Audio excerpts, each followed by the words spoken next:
I've seen worse. Well, it just so happens that your friend here is only mostly dead. There's a big difference between mostly dead and all dead. Please open his mouth. Now, mostly dead is slightly alive. Hey! Hello in there! Hey, what's so important? What you got here that's worth living for?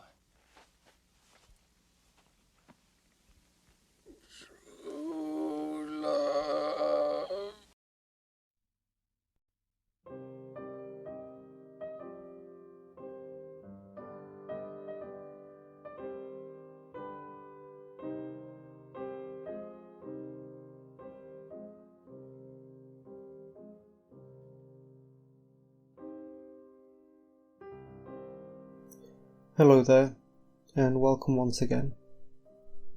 This week I've got a long section from Gurdjieff on types. But to start, I'd like to ask what the goal of Gurdjieff's teaching really is. Is it to be a self-realized Buddha and live in nirvana in some abstract, mysterious world? The goal of the path is obscured because humanity has replaced ordinary life with a faded copy of it. And so, as there is nothing to see without ordinary life, the spiritual goal must be somewhere else, perhaps in the nirvana of the self-realized Buddha. By filling our ordinary life with pale imitations, any return to the truth is projected into other worlds. But Gurdjieff only wanted to bring us home. The essence man, or the essence type that we are, is formed from a large cosmic process, just like the different metals are formed. Manganese, molybdenum, tin, sodium, they have different properties, and so do we, as real men.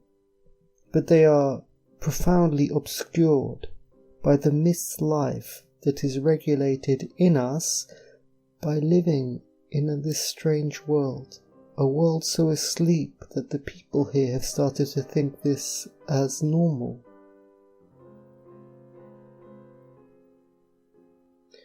When speaking of types, G once said, "Have you noticed what a tremendous part type plays in the relationship between man and woman?" "I have noticed," I said, "that through this whole life every man comes into contact with women of a definite type, and every woman comes into contact with men of a definite type, as though the type of woman for every man has been predetermined, and the type of man predetermined for every woman." "There is a good deal of truth in that," said G. "But in that form it is of course much too general. Actually, you did not see types of men and women, but types of events. What I speak of refers to the real type, that is to say, to essence. If people were to live in essence, one type would always find the other type and wrong types would never come together. But people live in personality. Personality has its own interests and its own tastes, which have nothing in common with the interests and the tastes of essence. Personality in our case is the result of the wrong work of centers. For this reason, personality can dislike precisely what essence likes, and like what essence does not like. Here is where the struggle between essence and personality begins.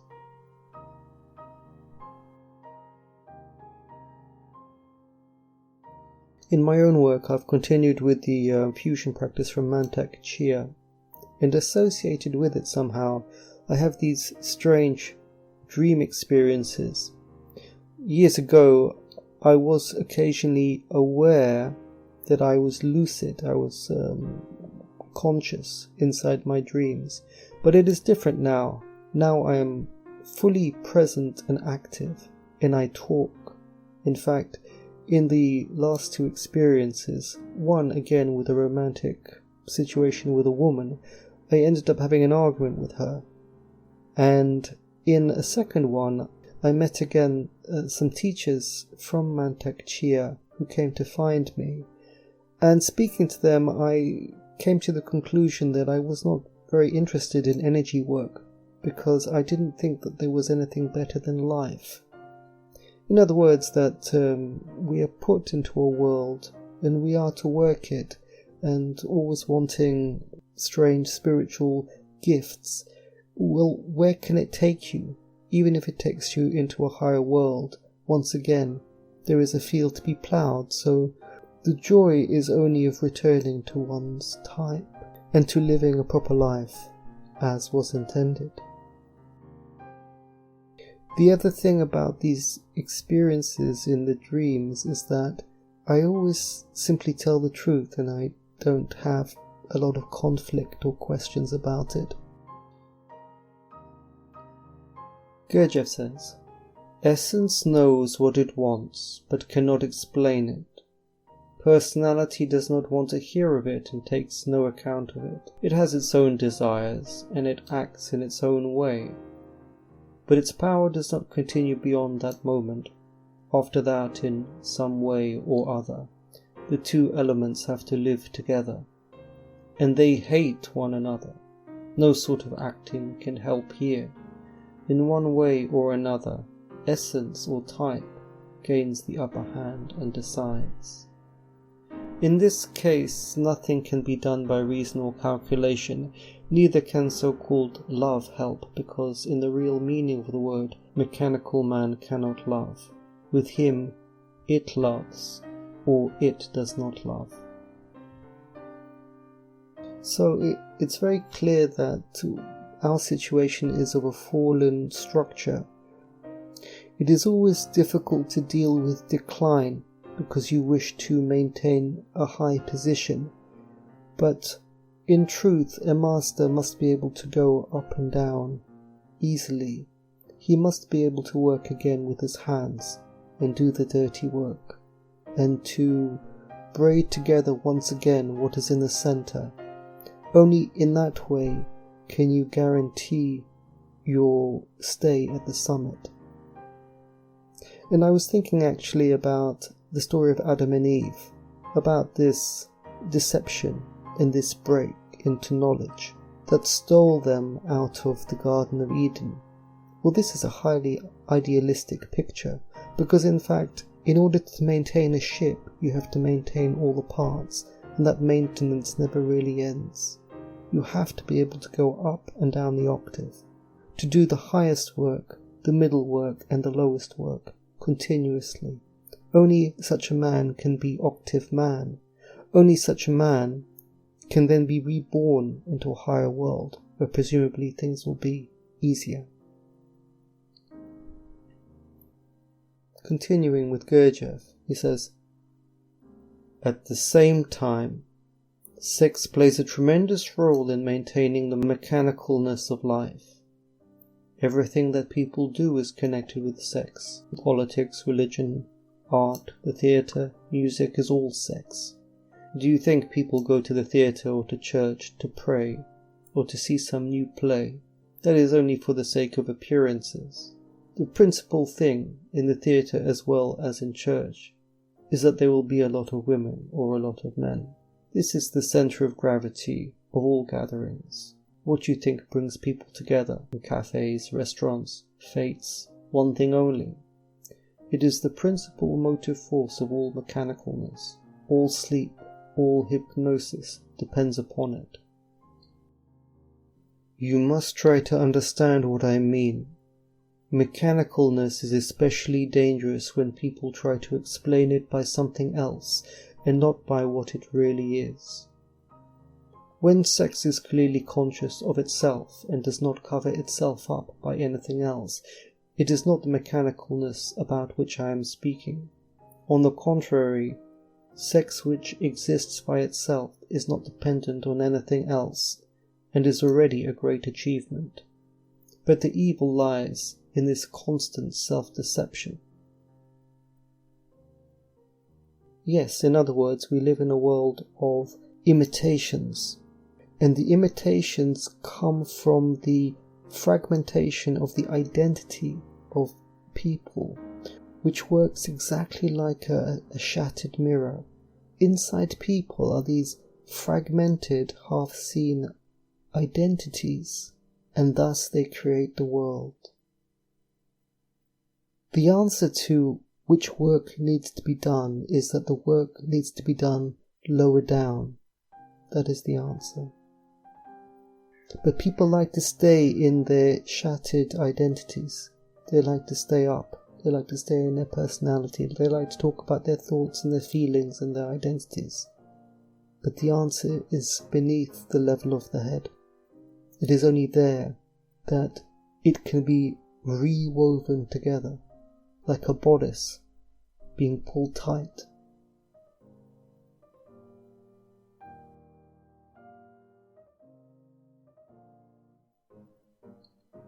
What then is the deduction? Should it be so, or should it be changed? Asked someone. G smiled. That is something people always ask, he said. Whatever they may be speaking about, they ask, ought it to be like that, and how can it be changed? That is, what ought to be done in such a case? As though it were possible to change anything, as though it were possible to do anything.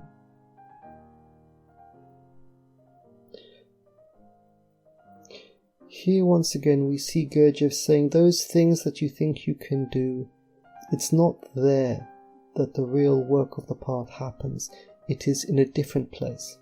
It is lower down. It is to reconnect with those three centers, to learn about them anew, and to descend from your sense of yourself that is vain and misunderstands who you are. You at least ought to have realized by now how naive such questions are. Cosmic forces have created this state of affairs, and cosmic forces control this state of affairs. And you ask, can it be left like that, or should it be changed? God himself could change nothing. Do you remember what was said about the 48 laws? They cannot be changed, but liberation from a considerable portion of them is possible. That is to say, there is a possibility of changing the state of affairs for oneself. It is possible to escape from the general law. You should understand that in this case as well as in all others, the general law cannot be changed, but one can change one's own position in relation to this law. One can escape from the general law. The more so since in this law about which I speak, that is, in the power of sex over people, are included many different possibilities. It includes the chief form of slavery, and it is also the chief possibility of liberation. That is what you must understand. New birth, of which we have spoken before, depends as much upon sex energy as do physical birth and the propagation of species. Hydrogen C12 is the hydrogen which represents the final product of the transformation of food in the human organism. This is the matter with which sex works and sex manufactures. It is seed or fruit. Each of you, he said, has probably met in life people of one and the same type. Such people often even look like one another, and their inner reactions to things are exactly the same. What one likes the other will like, what one does not like the other will not like. You must remember such occasions because you can study the science of types only by meeting types. There is no other method. Everything else is imagination. You must understand in the condition in which you live you cannot meet with more than 6 or 7 types. although there are in life a greater number of fundamental types. Why cannot we meet more types? There are things for the understanding of which a different being is necessary.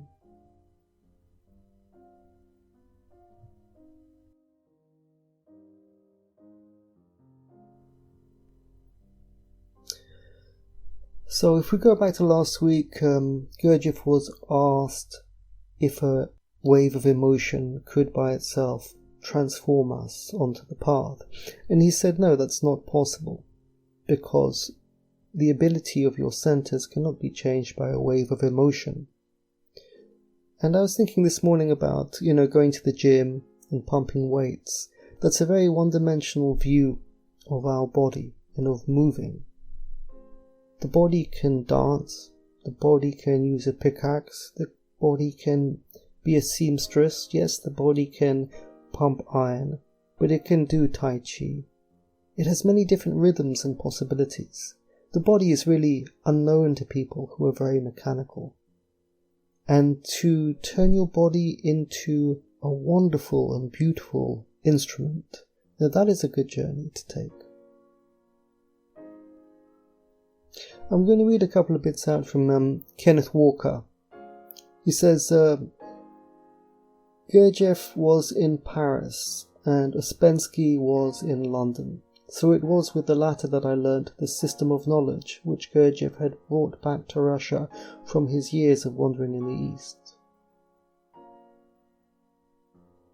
But is there a system of knowledge?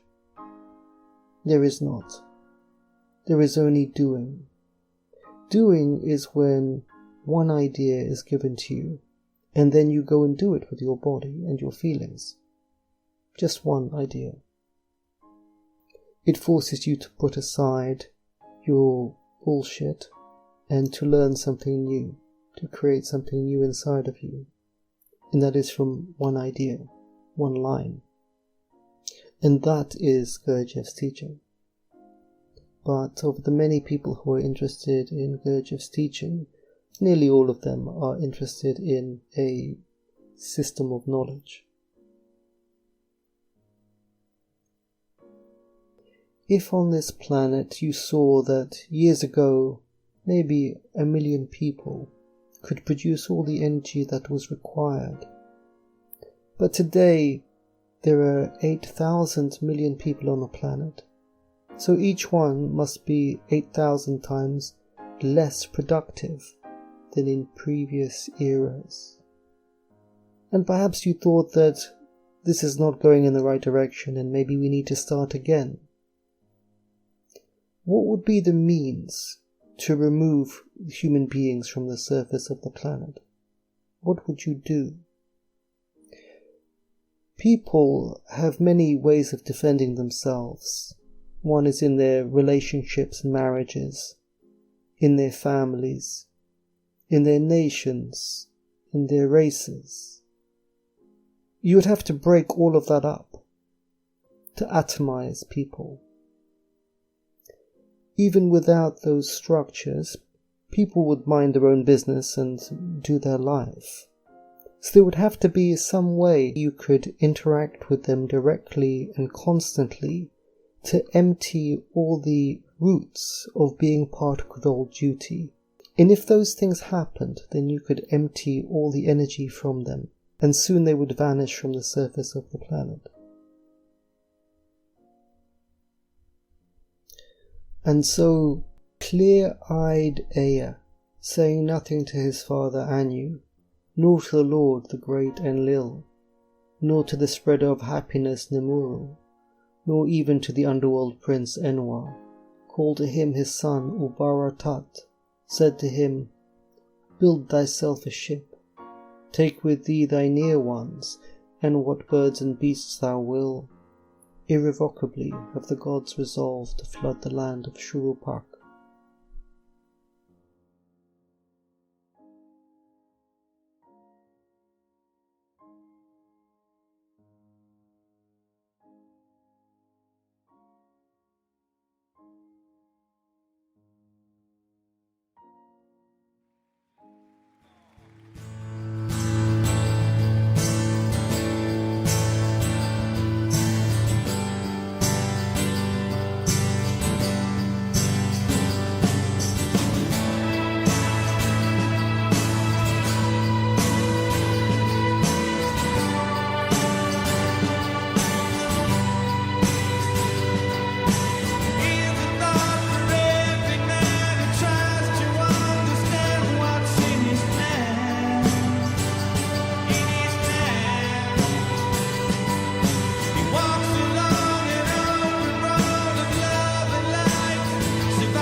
you are.